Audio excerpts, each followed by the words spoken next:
I'm sure you noticed there's a war on dads. And dads are very strong. Men, we're very strong. We tend to be the rock in the family. And taking a dad head on, taking a man head on, it's a formidable opponent. So what's the best way to weaken a man, to weaken a dad's power? Women. Wage war on women. Go after women. Tell women that they're not getting paid equally. Tell women that their rights are being trampled on. Tell them that they need to stand up and speak up and that they should start having more feminist values. And what ends up happening is now there's a divide between men and women, between dads and mothers. Instead of being called a family, instead of being called a couple, they're being referred to as men and women, as dads and mothers. This is also starting to happen in Mexico, where the president recently referred to Mexican families as Mexicanos y Mexicanas. He didn't say Mexicans. He singled out male Mexicans and female Mexicans. This is aimed at dividing a family because divide and conquer, right? It's easier to conquer somebody when they're in a weakened state. It's easier to conquer somebody who doesn't know what their identity is and the values that are based off that identity. So something as simple as a pandemic, it's very easy to convince these people that there indeed is a fear, a risk out there, something that can affect your life, something that can kill you. It's very easy to over-exaggerate that risk. We're just talking about a pandemic here. Finance is the same thing. It's very easy to scare families that have been divided this way, where now we're also questioning, what is a man? What is a woman? What is a dad exactly supposed to do? What is a mother supposed to do?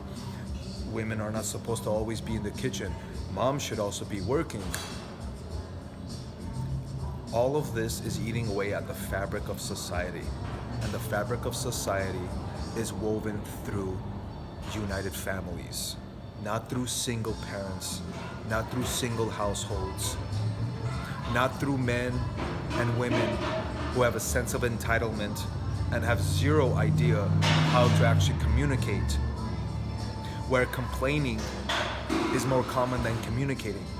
Complaining is not the same thing as communicating. Communicating requires civil discourse, requires managing your emotions. Complaining, you could let your emotions run wild. So how do we move forward here? What do we do? How do we address this issue? It's dads and daughters. Why not dads and sons? Why not mothers and sons? The only way to truly unlock a man, I mean the final key to unlock a man, a woman has it. Not another man, not one of our best friends, a woman. They are able to unlock a man's heart. So when you unlock a man's heart, when you make that man feel respected, they will do anything for you. They will do anything for their family. They will kill for their wife. They will kill for their children.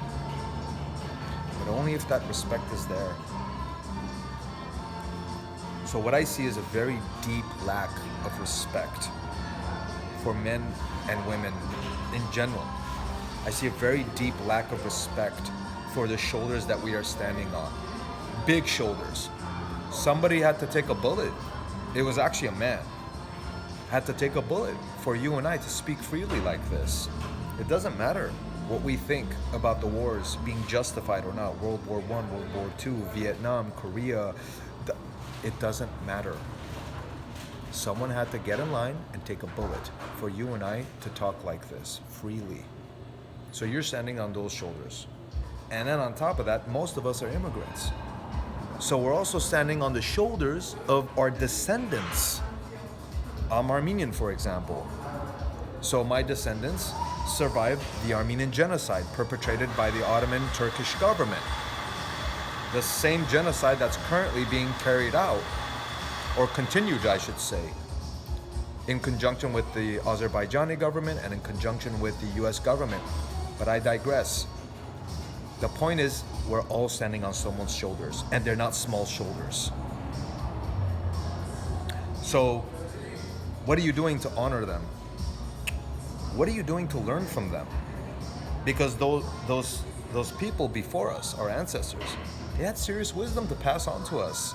They didn't do everything right, but they also did a lot of things right. How about we learn from that?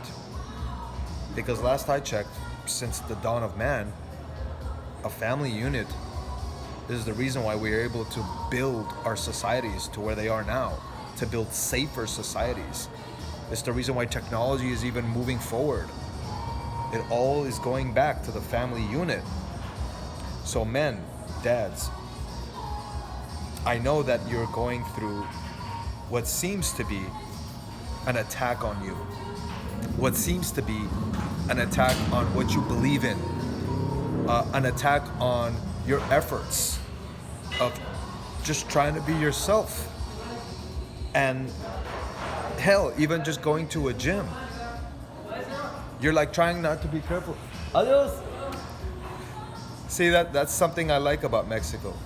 Everybody says hi, everybody says good morning, good afternoon. It's just customary. How close you are with them, how close you aren't, it doesn't matter. Everybody says hi here. And that's what I think is that's the way forward. So instead of focusing on how you're being attacked, instead of focusing on, well, did I accidentally look at that woman at the gym? Is she now gonna think that I'm hitting on them? Is she now gonna think that I'm staring at them? Instead of feeling this way, instead of trying to now walk on eggshells simply because you're trying to be yourself, give good energy. Say hi to anybody and everybody you want to. Don't expect any greeting in return. Say good morning, say good afternoon. When you were a kid, when you were a teenager, what did you like to do? Go do it. Actually do it again. You can't because you're working too long hours, especially because of the pandemic. You lost a lot of money. Maybe you were laid off. So you feel like, well, I don't have time to reconnect with the childhood. I don't have time to reconnect with the identity I used to have. Men, dads, there's a problem with that. If you don't reconnect with that identity, it's called the midlife crisis.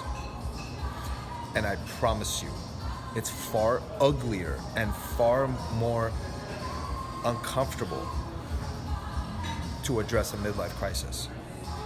So knowing that it's coming, and you've never been through one, so you don't know what it's actually gonna feel like. I was forced to go through one because I got cancer and tumors. So because I was forced to go through it, I really had to reassess my life earlier. I don't want to wait for you to do that either. Because there's a real big problem with waiting for life to force you to reassess what you're doing. You may not physically survive it.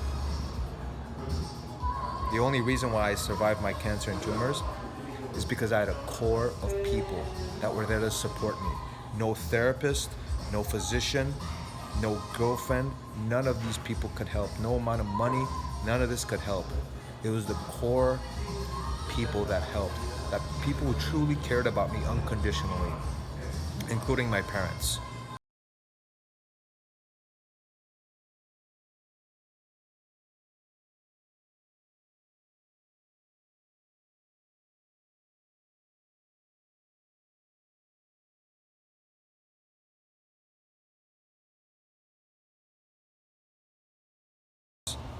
And you will have opened up your heart and spilled your guts out about something only for nobody to help you. In fact, even look at you thinking you're weaker now. I get it. I understand why you're not speaking up. You can't wait this time. The next pandemic is coming, and it's not going to be a 99.7% survival rate. It's going to be a 50% survival rate. But your lack of exercise, your lack of connection with who you are inside, your identity, your lack of connection with your family, you not going out with friends that are holding your feet to the fire, it's gonna come crashing down on you, just like it did in the pandemic. That was just a test. You think that was bad. Wait to the next one where your whole life just crashes down on you. Don't wait for that. You may not survive it. This is why I'm making this video, to show you that you actually don't have to wait. You don't need to wait for life to happen to you. You don't need to wait for that fucking midlife crisis, the one that could actually take your life. Notice midlife crisis, the men, the dads experiencing it, they don't buy a minivan. They buy a sports car. Why? Specifically, why a sports car? You ever really thought about this? It's because the last time they felt a sense of identity, a sense of values that they were proud of, was when they were teenagers and in their early teens. What kind of cars did you like back then?